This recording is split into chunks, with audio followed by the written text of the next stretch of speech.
सो जाओ। तुम ठीक तो हो ना? हाँ मैं ठीक हूँ। शेखर की याद आ गई, मैं जाग गया। जया ने अपना इकलौता बेटा खो दिया है प्रीति। डैडा ने अपना पोता खो दिया है। पता नहीं ये दोनों इतना बड़ा दुख, इतना बड़ा नुकसान कैसे सह पाएंगे। जिंदगी में बहुत सारी चीजें हमारी मर्जी के खिलाफ होती है। मौत भी ऐसी एक चीज है जिसे हमें एक्सेप्ट करना पड़ेगा। लेकिन शेखर बच्चा था वो, उम्र क्या थी उसकी। तकदीर के आगे कोई क्या कर सकता है रवि? तकदीर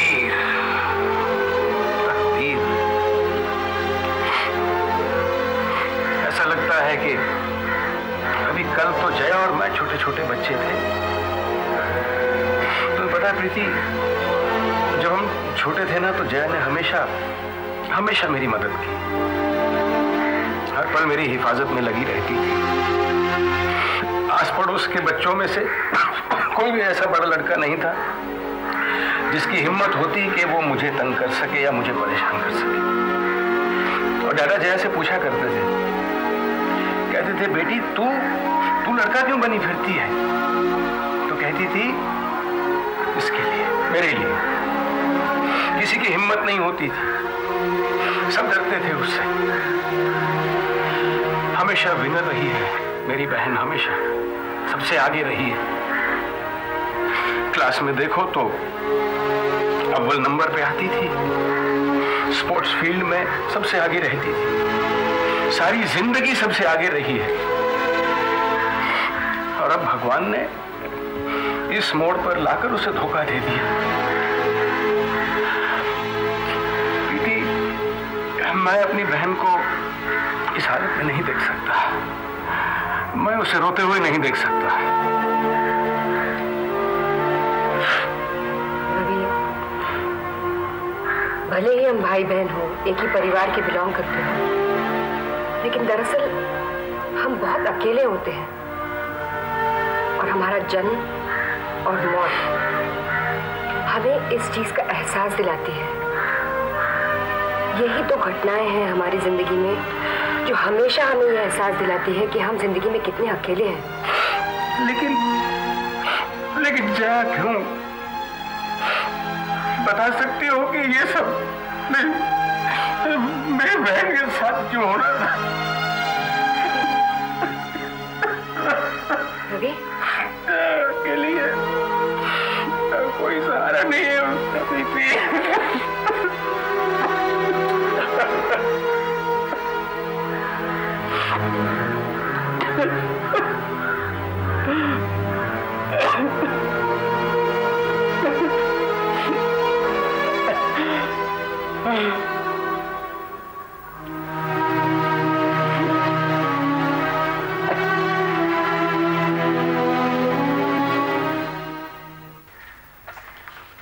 मैंने तुम्हारी रिपोर्ट पढ़ ली है। तुम्हें अपना बहुत ख्याल रखना पड़ेगा अंजलि, क्योंकि तुम्हारे बच्चे का वजन अभी भी उतना ही है जितना कि पिछली बार था जब तुम यहाँ चेकअप के लिए आई थी। बच्चे का वजन बढ़ना बहुत ज्यादा जरूरी है, और वजन सिर्फ इसलिए नहीं बढ़ रहा है क्योंकि ये ठीक से खाना नहीं खा रही है। अरे ठीक से क्या डॉक्टर साहब, ये बिल्कुल खाना नहीं खा रही है। आप इससे कहिए जरा ठीक से खाना खाया करें। बल्कि मैं तो ये कहता हूँ डॉक्टर साहब कि जैसा आपने वो मेडिसिन का एक फिक्स प्लान बनाकर दिया है कि कौन से वक्त पर क्या दवा खाना चाहिए, वैसे ही आप एक इसको खाने का फिक्स प्लान बनाकर दे दीजिए ताकि इसे ठीक वक्त पर सही खाना खाना पड़े। ठीक है, तुम यहाँ 10 मिनट रुको, मैं तब तक चार्ट बनाकर देता हूँ। ऐसे से डॉक्टर। अंजलि जी, सुना आपने? कुछ समझ में आया आपके? हाँ, आया समझ में। अब तो भगवान से सिर्फ यही प्रार्थना है कि जिस तरह मेरे दिल और दिमाग में दुनिया के लिए अपने दरवाजे बंद कर लिए उसी तरह भगवान करे मेरी आंखें और कान भी बंद हो जाए। अंजलि, भगवान के लिए ऐसी बातें मत करो, यूं इस तरह मायूस मत हो। आशीष, इसके अलावा मैं कर भी क्या सकती हूँ? अगर इतना सब कुछ होने के बाद भी मुझे जीना है तो मुझे अपने आप को सुन करना पड़ेगा। नहीं अंजलि, अब ये जिंदगी सिर्फ तुम्हारी नहीं है, तुम्हारे बच्चे की भी है। तुम्हें उसके बारे में सोचना होगा। मुझे तो तरस आता है उस बच्चे पर जिसने इस दुनिया में आने से पहले ही अपने बाप को खो दिया। अंजलि, एक बच्चे को इस दुनिया में जन्म लेने से पहले यहाँ के रिश्तों की समझ नहीं होती। उसे उस वक्त अपनी माँ के सिवा किसी और की जरूरत नहीं होती। उसका बाप कौन है, कहाँ है, वो तो उसके जन्म होने के बाद तुम ही उसे बताओगी। हाँ, ये समाज जरूर पूछेगा कि उसका बाप कौन है। रिश्तों के बंधन में जकड़ा हुआ ये समाज तुम्हें परेशान करेगा, तंग करेगा तुम्हें, क्योंकि तुमने समाज से हटकर कुछ करने की हिम्मत की है। आप तो इन बंधनों से मुक्त हैं, लेकिन ये समाज, ये बेचारा समाज आज तक फंसा हुआ है। लेकिन अंजलि, मैं तुमसे वादा करता हूं कि तुम्हारे बच्चे को परेशानी नहीं होगी, तकलीफें नहीं उठानी पड़ेंगी उसे। एक बार उसे इस दुनिया में आ जाने दो, फिर हम ये साबित कर देंगे कि वो बेबस नहीं है, मजबूर नहीं है वो। हम ये साबित कर देंगे कि दरअसल लाचार तो ये दुनिया है, ये समाज है, जो अपनी लाचारी छुपाने के लिए तुम जैसों पर अत्याचार करती है। अब मुझ में समाज से लड़ने की हिम्मत नहीं आशीष। अंजलि, तुम्हारे पास अब कोई और चारा भी तो नहीं है। तुम्हें लड़ना होगा, अपने बच्चे की खातिर तुम्हें लड़ना होगा। अंजलि, तुम तो पढ़ी लिखी हो, कुछ भी करके तुम कमा सकती हो, बल्कि तुम तो उन लोगों में से हो जो दुनिया का सबक सिखा सकते हैं।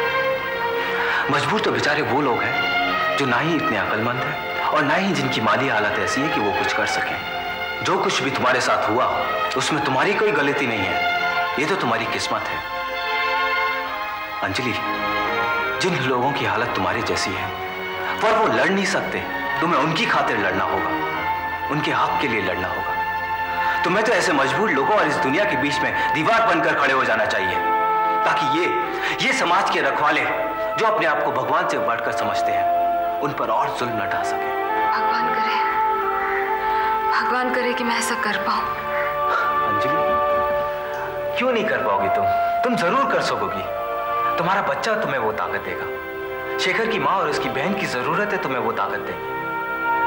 अंजलि, शेखर हमें छोड़कर नहीं गया, वो मरा नहीं है, वो एक दूसरा जन्म लेकर आ रहा है। अंजलि, तुम्हें ये मौका मिला है कि तुम साबित कर सको कि अगर दुनिया ना चाहे फिर भी तुम अपने आप को खुश रख सकती हो।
बेबस आप नहीं पापा, बेबस हम हैं। जरा सोचिए पापा, अगर हमने आपको कभी छोड़ दिया तो आपके पास एक और परिवार है जहां आप जा सकते हैं पापा। लेकिन कल अगर आपने हमें छोड़ दिया तो हम कहां जाएंगे पापा? नहीं बेटा नहीं, मैं ऐसा कभी नहीं कर सकता। आप ऐसा कैसे कह सकते हैं पापा, जबकि आपने ऐसा किया है? पापा, मुझे और शेफाली को बहुत बार प्रॉब्लम्स होती थी, इमोशनल प्रॉब्लम्स, जो हम आपके साथ शेयर करना चाहते थे, बांटना चाहते थे, लेकिन कभी ऐसा कर नहीं पाए। हम ये सोचते थे कि आप पर ऑलरेडी इतना बोझ है, अगर हम हमारी परेशानी आपको बता देते हैं तो हम आपकी प्रॉब्लम्स बढ़ा देंगे। मुझे माफ कर दे बेटा, शेखर मुझे माफ कर दे, मुझे माफ कर दे बेटा।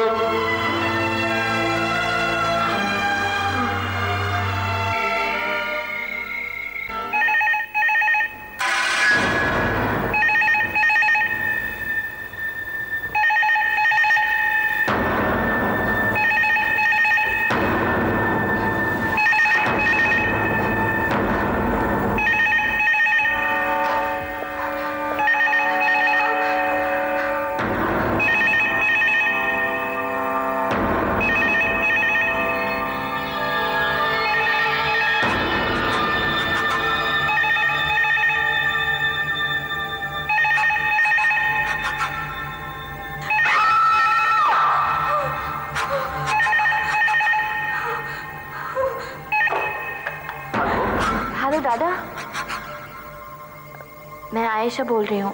बेटा मैं तुम्हें बाद में फोन करता हूँ। हेलो दादा। अच्छा बेटा, गुड बाय। शेफाली,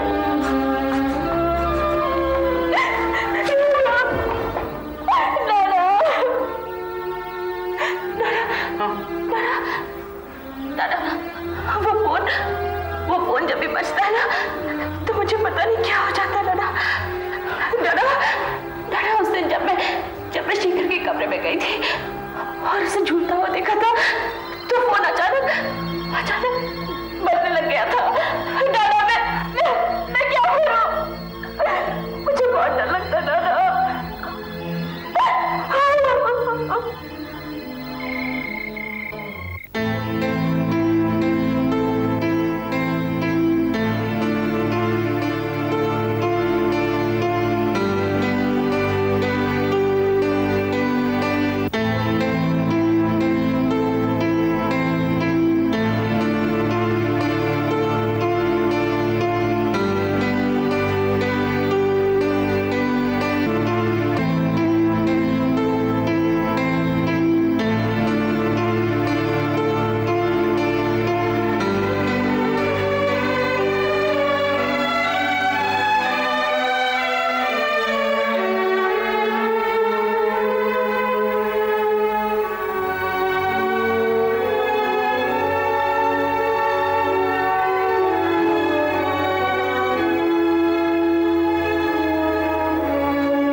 शेरल को फोन देना।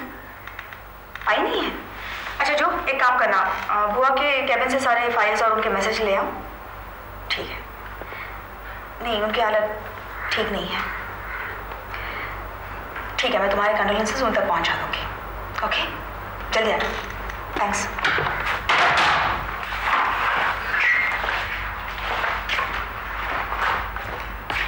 हाय, तुम ऑफिस आई हो? क्यों? मुझे देखकर मायूस हो गए? नहीं, मायूस क्यों होऊंगा, बल्कि मैं तो तुम्हें मिस करने लगा था। उम्मीद नहीं थी कि तुम इतनी जल्दी आ जाओगी, इसलिए थोड़ा सा चौंक गया था। वैसे सब कुछ ठीक है? नहीं। और मैडम? उनकी हालत बहुत खराब है हरीश, इसलिए चौथी की रस्म पूरी होने से पहले मैं ऑफिस आ गई। मुझे लगा अगर मैं ऑफिस नहीं आऊंगी तो हो सकता है कि यहाँ का काम बिगड़ जाए। भाई मैं हूं ना, मैं सब कुछ संभाल लेता। मैं जानती हूँ हरीश, लेकिन कुछ ऐसे पर्सनल काम हैं जिन्हें सिर्फ मैं ही हैंडल कर सकती हूँ, और अगर पापा होते तो शायद वो कर लेते। तुम्हारा मतलब है कि कंडोलेंसेस और फाइनेंस भी। लेकिन मोदी है तो सही। तुम जानते हो ना हरीश, पापा ने जब से नौकरी छोड़ी है सारे अकाउंट्स बुआ खुद देखती है। शेखर जेल में था तब भी वो मोदी से फाइल्स मंगवाकर देख लिया करती थी। भाई अब तुम फाइनेंस के बारे में क्या जानती हो? फाइल्स में क्या लिखा है क्या समझोगी तुम?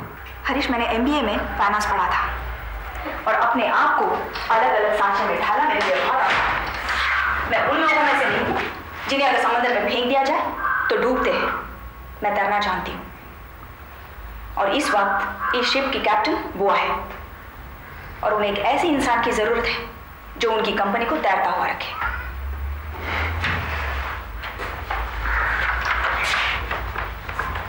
रूपाली, लगता है शेखर की मौत से तुम्हें काफी सदमा पहुंचा। मैं बहुत प्रैक्टिकल इंसान हूँ हरीश, जज्बातों के बहकावे में आने वाली नहीं हूँ मैं, और मुझे पता है कि कौन सी सिचुएशन किस तरह हैंडल करनी है और मैं वही करती हूँ। बिजनेस मेरे खून में हरीश, और मेरे लिए ये सब करना उतना ही नेचुरल है जितना कि एक चिड़िया का आसमान में उड़ना। तुम्हारी यही बात तो मुझे बहुत पसंद आती है, इसीलिए तो मैं तुमसे इतना इम्प्रेस्ड हूँ, इसीलिए तो मैं तुमसे शादी करना चाहता हूँ। भाई, तुम मुझसे शादी करोगे?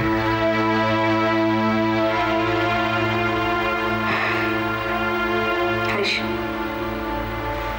अभी अगर मैं तुमसे हाँ कह दूं तो हो सकता है कि मैं गलत हूं, और अगर ना भी करूं ये भी हो सकता है कि मेरा फैसला गलत हो। लेकिन अभी तुमने जो सवाल मुझसे किया है मैं इस वक्त उसके बारे में नहीं सोच सकती।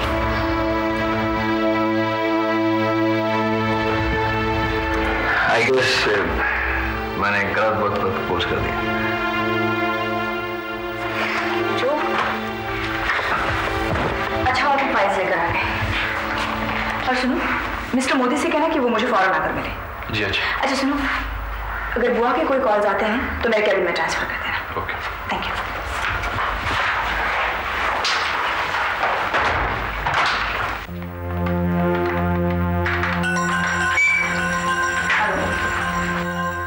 जया प्रसाद बहुत दिनों तक काम संभालने की हालत में नहीं होगी और रूपाली नैयर तब तक बॉस रहेगी। जितनी जल्दी मैं रूपाली से अपना प्रपोजल मनवा लूंगा उतना अच्छा रहेगा मेरे लिए।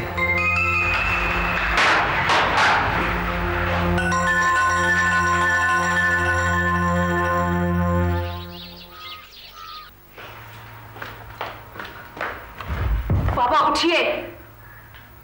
तृष्णा, अगर आप उठकर इसी वक्त ऑफिस नहीं गए ना तो न जाने मैं क्या कर बैठूंगी। तमीज से पेश आओ तृष्णा। मैं अब कुछ नहीं सुनना चाहती बाबा। सुबह से 20 फोन आ चुके हैं, लोग फोन कर करके पूछते हैं कि आपका ऑफिस आ रहा है या नहीं। मैं तो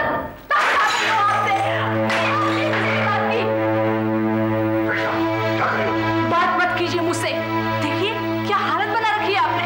आप मेरे बाबा हैं, भगवान के वास्ते ये तो सोचिए कि आपके अलावा मेरा इस दुनिया में कोई नहीं है। शराब पी पी के अपनी जिंदगी बर्बाद कर रहे हैं। लेकिन शोना, मैं मुंह बंद रखिए अपना, और आज के बाद अगर आपने प्रीति आंटी का नाम भी लिया ना तो भगवान जाने में क्या करूंगी।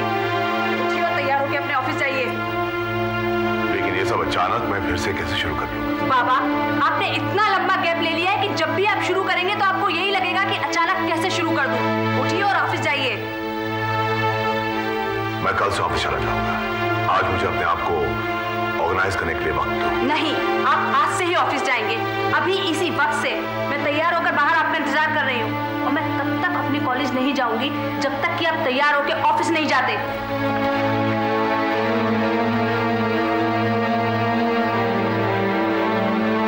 हर बात की एक हद होती है। तुमने पहले तो कभी ऐसे बात नहीं की मुझसे। ऐसा लगता था जैसे प्रीति है।